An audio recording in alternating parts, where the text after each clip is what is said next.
देशाच्या chief election कमिशनरवर विरोधकांनी महाभियोग म्हणजेच इम्पीचमेंटचा प्रस्ताव जाहीर केला.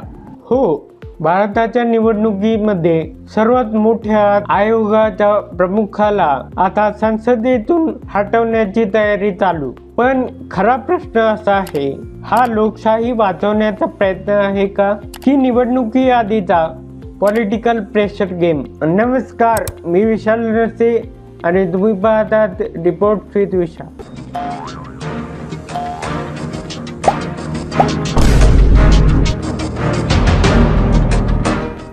देशात सध्या मोठी राजकीय घडामोड सुरू आहे. तृणमूल काँग्रेसच्या पुढाकाराने विरोधी पक्षांनी chief election commissioner Gyanesh Kumar यांना हटवण्याचा प्रस्ताव तयार केला आहे. रिपोर्ट्सनुसार या नोटीसवर लोकसभेत 120 पेक्षा जास्त व राज्यसभेत 60 पेक्षा जास्त MPच्या सह्या गोळा झाल्या आहे. हा प्रस्ताव नेमका अशा वेळी पुढे आला आहे जेव्हा वेस्ट बेंगाल, आसाम, तमिळनाडू, केरळ आणि पुडुचेरी निवडणुकी जाहीर झाल्या आहे. म्हणजे टायमिंग स्वतःच एक पॉलिटिकल मेसेज देत आहे. विरोधकांचा आरोप असा आहे की निवडणूक आयोग आणि विशेषतः चीफ इलेक्शन कमिशनर यांच्या नेतृत्वाखाली काही निर्णय न्यूट्रल नसून पार्शाबिलिटी दिसत आहे. सर्वात मोठा मुद्दा आहे SIR म्हणजे स्पेशल इंटेन्सिव्ह रिव्हिजन.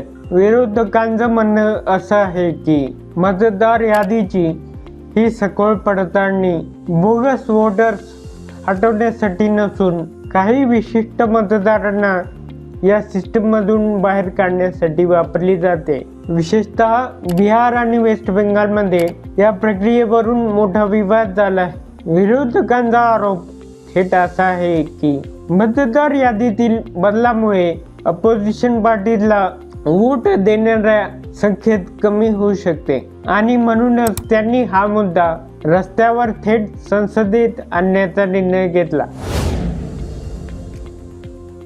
हा मुद्दा साधा नाही, कारण भारतात इलेक्शन कमिशन ही एक सरकारी एजन्सी नाही, ती एक कॉन्स्टिट्यूशनल इन्स्टिट्यूशन आहे. लोकसभा, विधानसभा, राष्ट्रपती, उपराष्ट्रपती, देशाच्या सर्वात महत्त्वाच्या निवडणुका या संस्थेच्या विश्वासावर उभ्या आहेत. जर निवडणूक आयोगावरच बायस, सिलेक्टिव्ह ॲक्शन आणि वोटर सप्रेशनचे आरोप लागत असले तर फटका फक्त एका पक्षाला बसत नाही, फटका बसतो तर लोकशाहीच्या क्रेडिबिलिटीला. म्हणूनच चीफ इलेक्शन कमिशनरवर रिमूव्हल नोटीस जाणं हा केवळ एक राजकीय स्टंट नव्हे, तर सिम्बॉलिक लेवलवर हा डेमोक्रेसी वर्सेस डिस्ट्रिक्टचा बॅटल बनतो.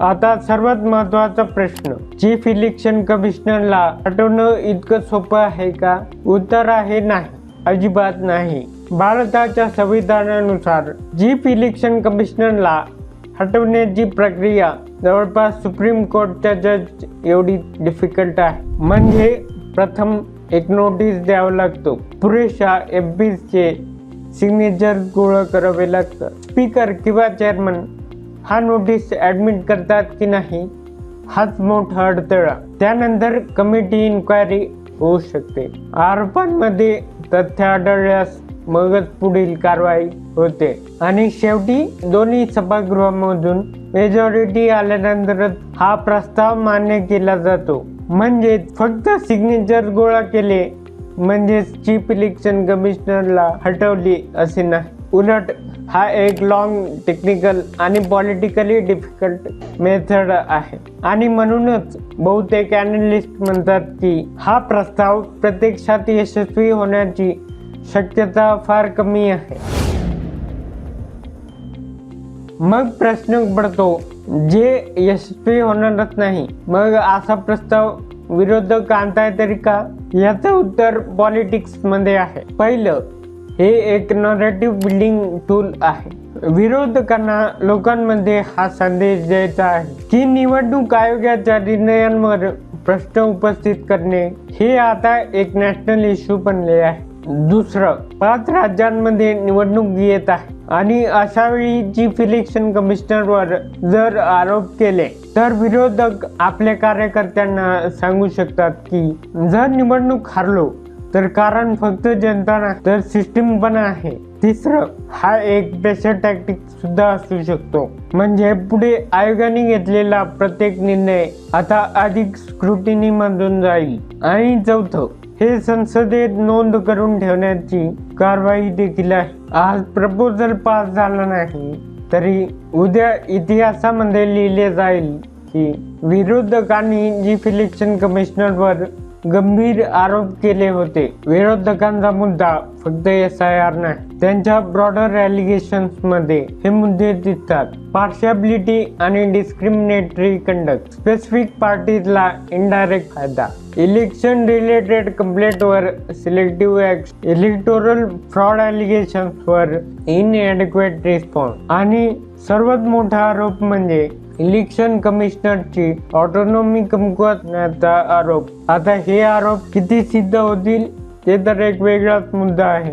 पण पब्लिक परसेप्शन मध्ये जेव्हा एका कॉन्स्टिट्यूशनल बॉडीवर रिपीटेड ॲलिगेशन्स होतात तर डॅमेज फक्त लीगल नसतो तर तो एक ट्रस्ट डेफिसिट पण करतो. Chief election commissioner Gyanesh Kumar यांच्या इम्पिचमेंटचा हा प्रस्ताव कधीच पूर्णत्वेला जाणार नाही. कदाचित चेअरमन किंवा स्पीकर ते ॲडमिटच करून घेणार नाही. कदाचित वोटिंग पर्यंत पोहोचण्याची वेळच येणार नाही. पण या प्रपोजलने एक गोष्ट मात्र नक्की केली आहे, त्याने भारताच्या निवडणूक व्यवस्थेवर एक मोठा अस्वस्थ करणारा प्रश्नचिन्ह उभा केला आहे. आणि लोकशाहीमध्ये कधी कधी प्रपोजल पास होणे हे महत्त्वाचे नसते, प्रश्न विचारले जाणं हे जास्त महत्त्वाचे आहे.